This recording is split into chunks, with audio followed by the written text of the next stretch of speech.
Welcome back to a new episode of Podcast on the Brink. It's mid-August, which means most of the Big Ten is talking about fall camp and football and looking ahead to season openers. But on Podcast on the Brink, we're basketball 365 days a year.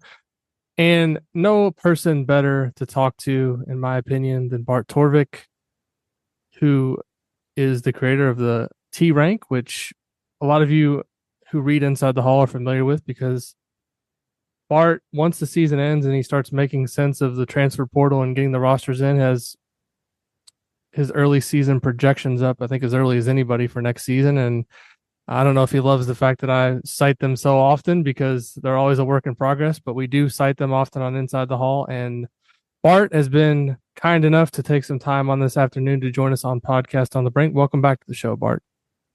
Pleased to be here. How you doing, Alex?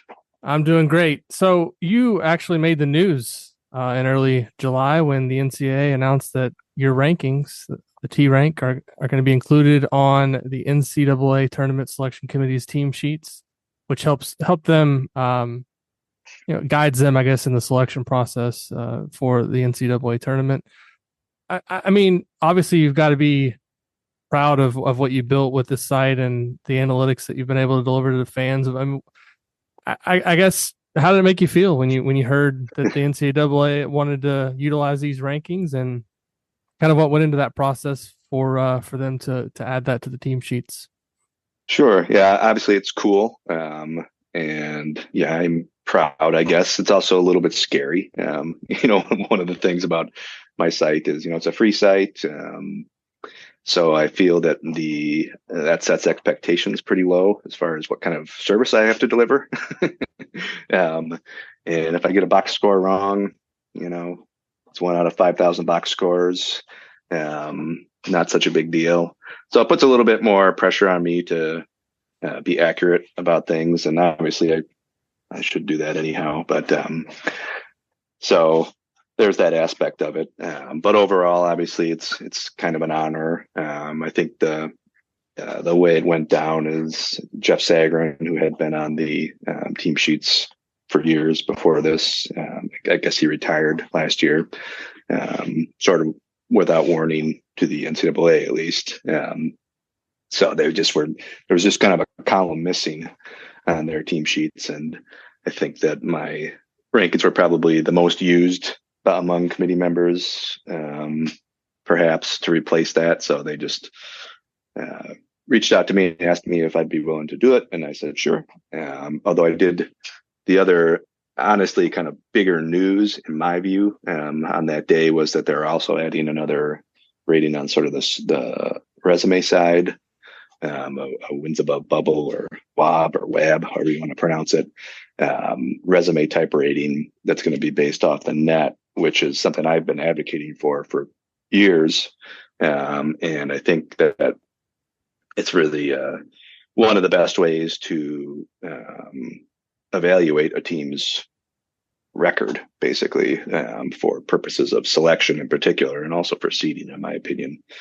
So, and when they reached out and asked me about adding my ratings, I kind of advocated for adding WAB, and I don't think I had any sway because it sounded like they were already had already decided, they'd already kind of tested it, and we're moving towards that anyway. But so whatever ambivalence I have towards this being part of the official thing, I think was offset by that was kind of a victory for me, even though it's not directly related to my site. For those in our audience that might be unfamiliar with wins above bubble, and not to dive too deep into the weeds with a technical explanation, but what exactly is that measuring, and why was it important for you to advocate to get that on the team sheet?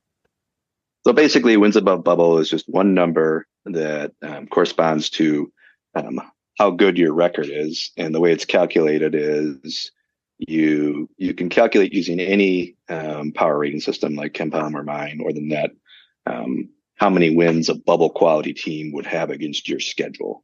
So let's say you're Indiana and you've played a really difficult schedule, including all the Big Ten games, 31 games. You can say, okay, a bubble team would have gone 19 and 12 against that schedule. And Indiana went 21 and 10.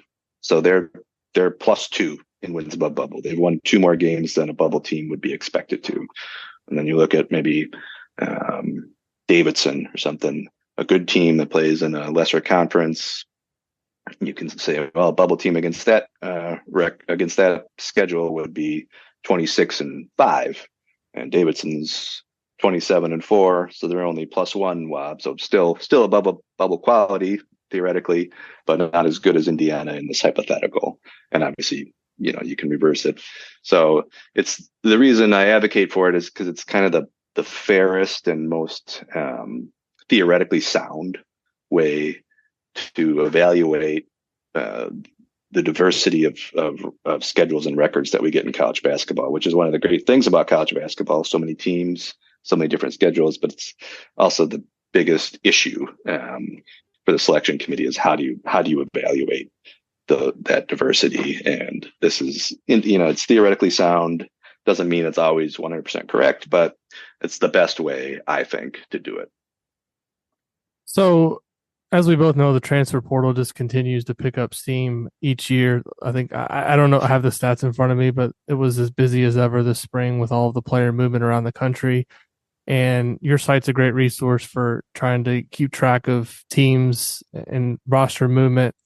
How is the transfer portal changed what you do in the off season in the spring every year in terms of managing the data, and how much more work is it now to try to get up the early projections when you do based on all of this movement?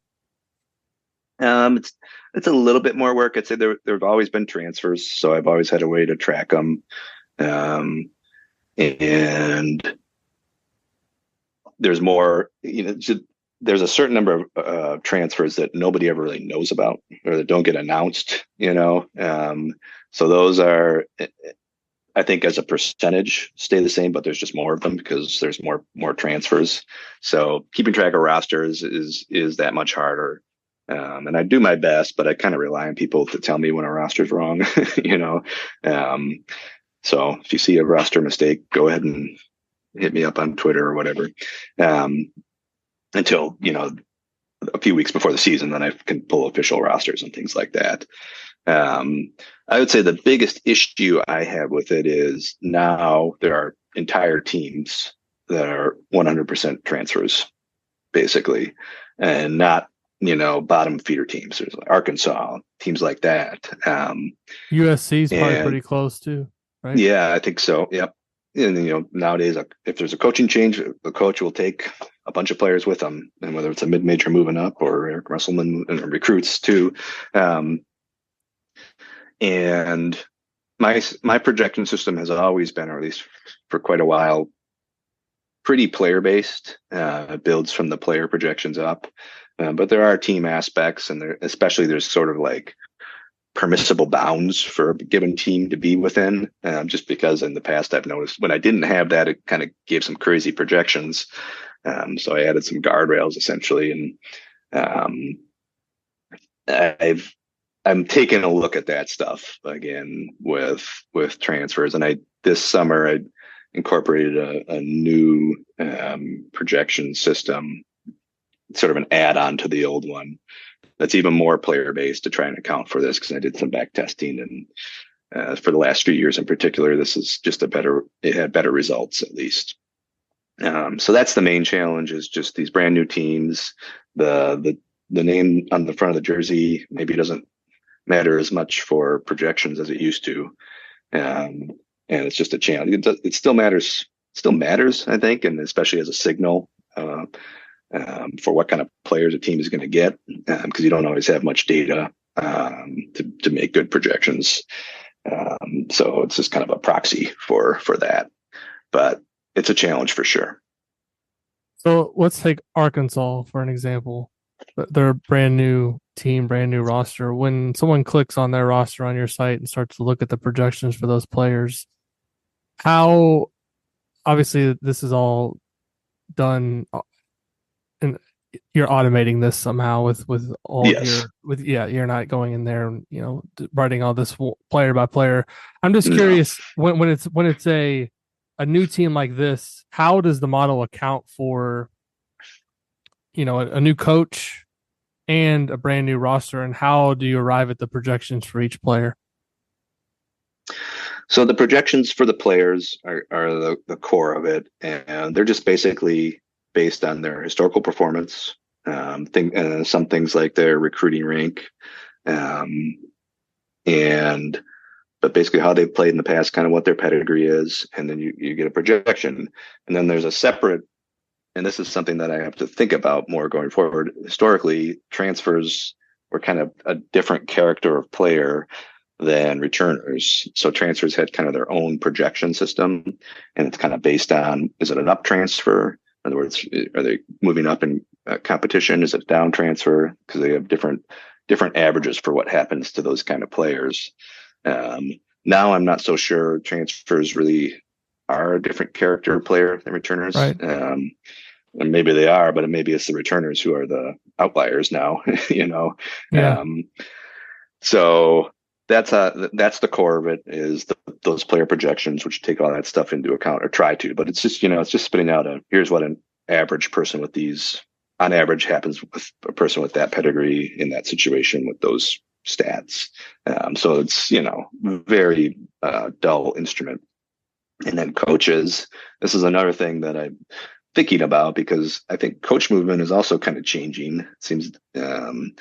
And Calipari is a good example of, a Hall of Fame coach just going to a new school, starting over, is a different circumstance than most coaching changes.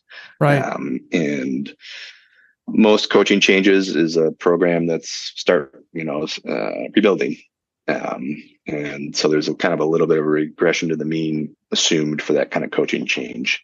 But overall, coaching changes aren't a big factor in my projections. It's a small factor, because the results are all over the map. Right. When you mention transfers maybe being thrown into a different bucket and are a different category, it got me thinking about freshmen now, because 15 years ago, Eric Gordon comes into the Big Ten, or whatever that was, 17 years ago now. He's probably looked at differently then than he would be now. A top 10, top 15 recruit. With the transfer portal and teams getting older, it's harder for a freshman, I feel like. And I don't know what the evidence says on your end, but it seems like the prevalence of freshmen dominating in college basketball has maybe gone down from where it used to have been. That could be wrong. You can correct me if I'm wrong, but how do you now kind of parse that with teams getting older and being more reliant on transfers? There's a great example now in the Big Ten this season. You've got Ace Bailey and Dylan Harper coming into Rutgers, and they're expected to be big parts of that team, but they're also freshmen. And we know that, freshmen maybe aren't as dominant as they once were in college basketball. Yeah, it's a great question. And I haven't incorporated any paradigm shift changes into the ratings, but I will say that the preseason ratings, freshmen always had kind of a minor impact, other than the very top. So if you look at the curve of production from incoming freshmen, it's like a steep parabolic curve for the top 10 guys. And then once you get to the top 10, you have a lot of busts, and it's just very noisy. So I expect that will be the case going forward. I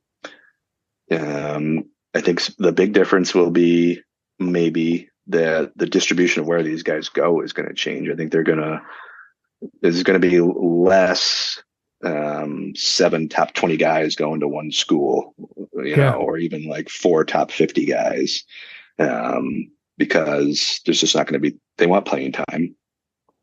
So I think that's one way where schools may be hurt by the NIL transfer stuff, may be able to pick up the slack, is get, more top 75 guys. And I'm thinking about Wisconsin here. Maybe we can get more top 100 guys, and then convince them to stay a few years. And then by the time they're juniors, they're really good players. That's one possibility for some teams, I think. But I am going to be watching it, because actually part of this new projection system that I put in actually is pretty optimistic about especially the top freshmen, and that's why Rutgers has kind of a good rating, and Duke. And so Cooper Flagg as the number one recruit is like basically projected as an All-American. And a lot of people think that that's going to happen, but Yeah. I don't. I think that's more due to him being seen as potentially generational talent, rather than. I don't think most of the time number one picks are going to get that hype anymore.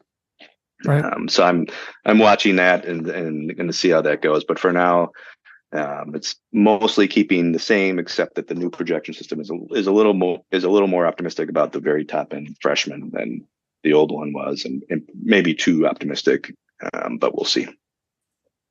A lot of good stuff there on the analytics side. I also wanted to have you on this week to talk about Wisconsin, because we're kind of bouncing around a little bit. The Big Ten, talked about Rutgers on our last episode, and Ace Bailey and Dylan Harper. And Wisconsin, to me, is an interesting team entering this season from the standpoint of they were really hurt by transfer portal departures. Connor Essegian leaves for Nebraska, really never got off the ground last year in terms of his role. AJ Storr leaves for Kansas. Chucky Hepburn leaves for Louisville. They also graduated Tyler Wall. A lot of turnover there with that program. What are the and you're not shy about your Badger fandom, so you're dialed in on the roster and as well as anybody. I'm curious kind of what your expectations are for this Wisconsin team, given all of the turnover and a lot of new faces being added into the mix. Yeah, I mean it's tough to know, right? I guess they have I would say listening to podcasts and things like that in the off season, nationally speaking, there's bad vibes around the program, right? Like losing all these players to the transfer portal. And, Wisconsin's not a very vivacious program in general. Right. So I am kind of cautiously optimistic compared to those vibes. I think that, the thing about Wisconsin is they've always got a plan. They don't need stars to be okay. So, and I'm a homer, so take it with a grain of salt. But I think they'll be better than people are kind of assuming they'll be. They've got John Blackwell, who was really good as a freshman. Possibility he makes kind of a sophomore leap. They didn't get any stars in the transfer portal, but they plugged the holes with decent guys, I think. And then Stephen Crowell's back. He's a solid player. Max Glesmet, Nolan Winter, another freshman last year who got some playing time, who could step up significantly. So, there's definitely the chance that this is something Wisconsin fans have dealt with a lot over the years, of just being kind of written off.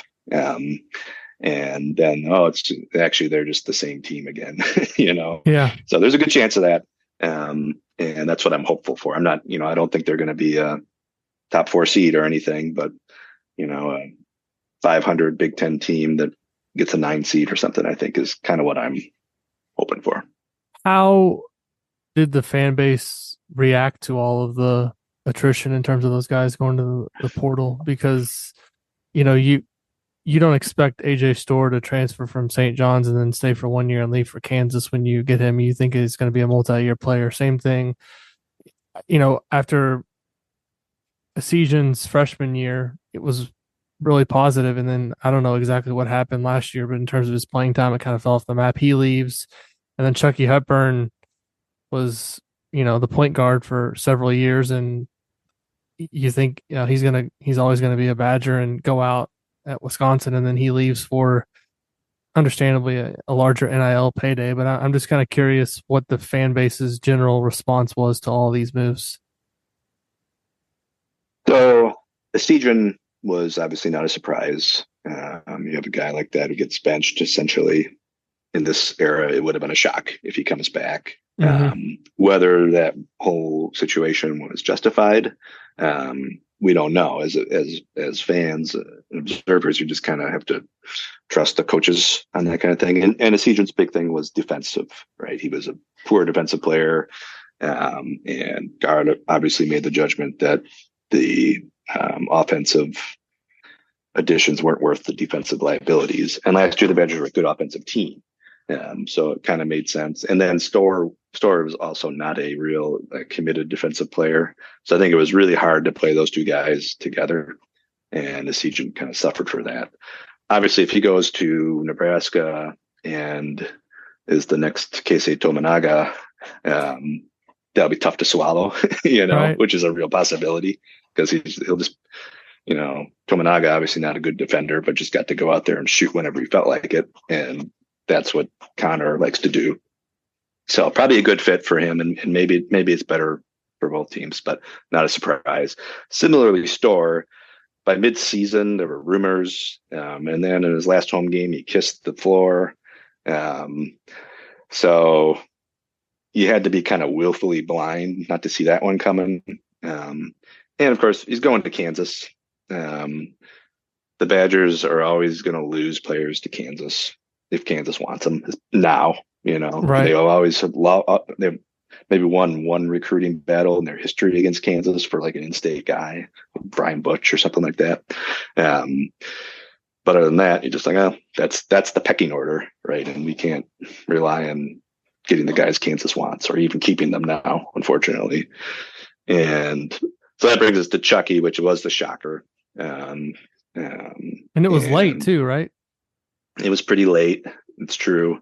I think I treated it at the time as like the great thing about this new system is that you can feel the emotions of losing to Northwestern at home on a random April day. It's like, what the hell just happened here?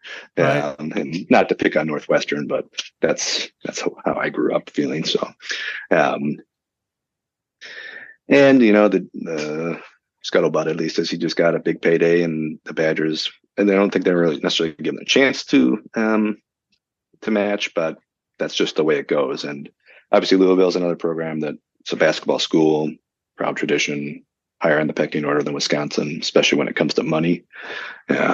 New coach, and that explains it, but it doesn't make it feel any better. So that's tough. The Badgers do have a pretty promising freshman point guard coming in, Daniel Freitag from Minnesota. I think he's like a top one, like a 100-ish recruit. So kind of, in the same mold as Chucky, talent-wise, at least, pedigree talent.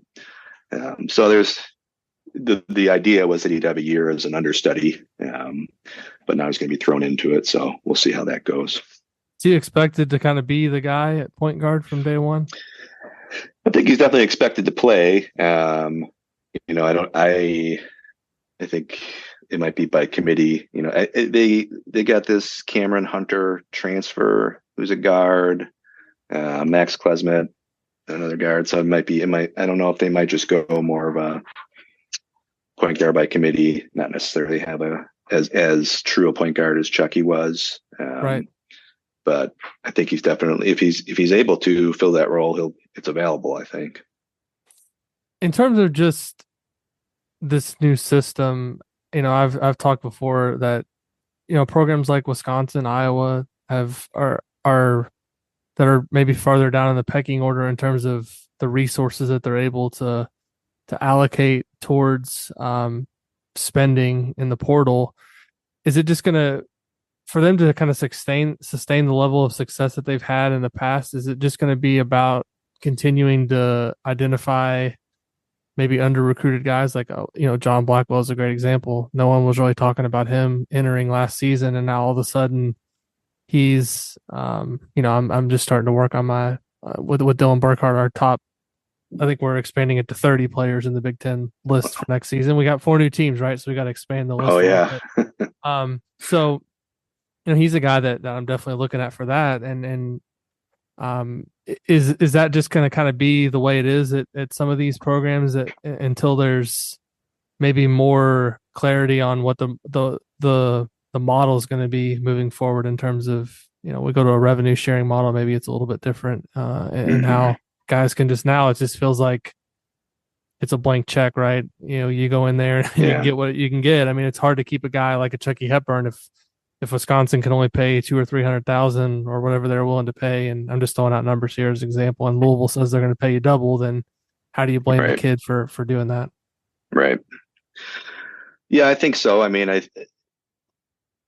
it's always been the case that the teams outside the top of the pecking order um, have to find an inefficiency or a niche, right? And Wisconsin had done that for almost a generation now with kind of the Bo Ryan developmental player, play slow, defense, whatever it is. They definitely had a successful niche.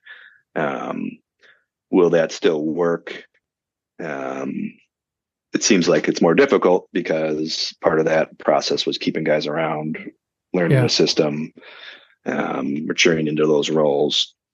Now, you could say potentially you have Wisconsin can be a program that can, if they can evaluate mid-major guys, so it's sort of like a farm system, Right. and then it just comes down to some programs are going to be better at evaluating and recruiting or bringing in guys to their system. And maybe you could say something about Iowa and Wisconsin is that they have established systems, so that kind of is an advantage in the portal because they are looking for specific guys rather than maybe Indiana and Arizona and Louisville and Kansas are all going for the same 10 guys. They just want the best guys, and they're only going to get one of them, or maybe they get unlucky and don't get any, and then they kind of strike out. And that's the way it goes in recruiting for those guys historically too, right? But one way or another, I think you need a niche, you need an efficiency. Maybe developmental stuff still works. I think of St. Mary's as another program that's similar. That's always been very, very good.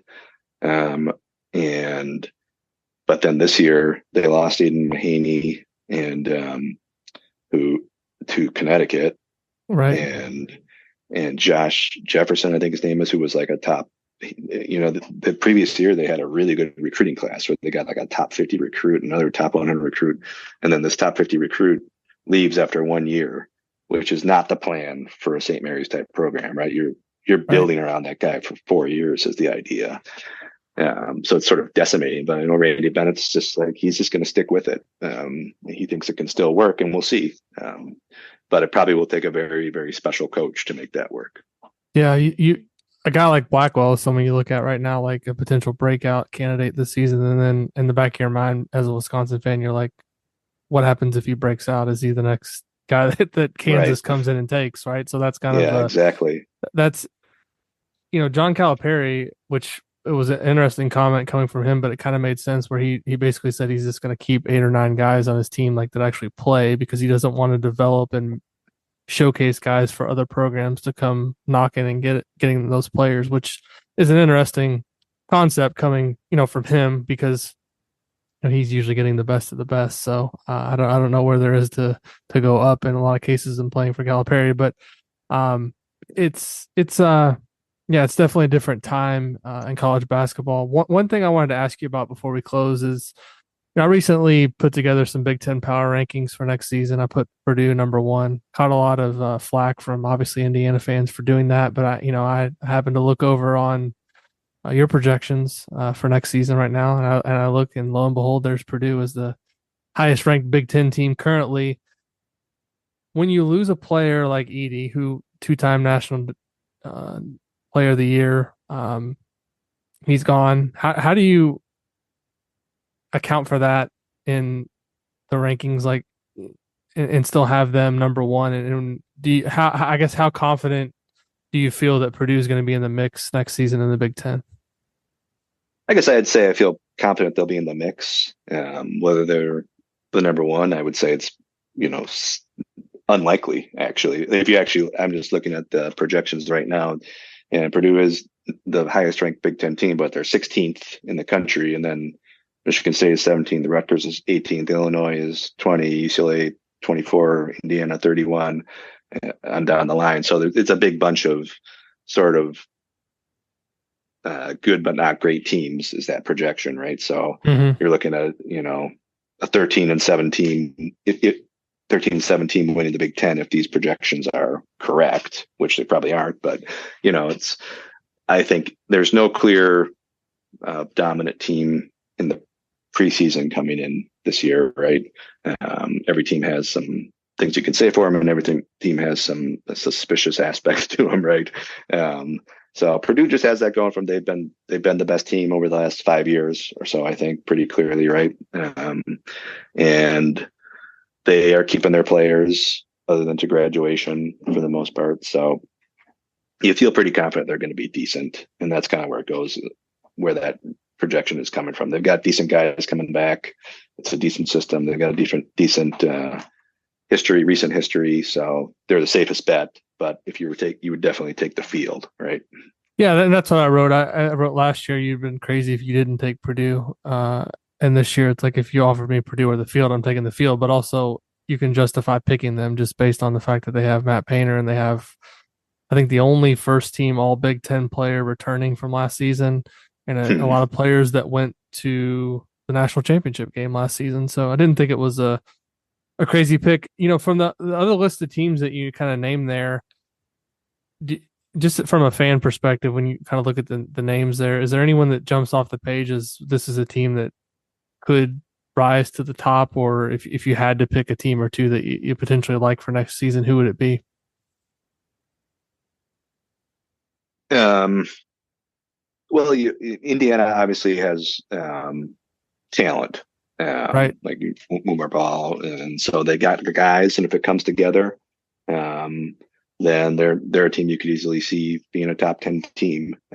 Similarly, like Rutgers, the projections I think are higher on than most people, but they've got two. I think they're like the number 2 and number 3 recruit or something like that. 2 top 5 recruits, and there's a chance with a top 5 recruit that you have like the best player in the country. And if you've got 2 chances at that.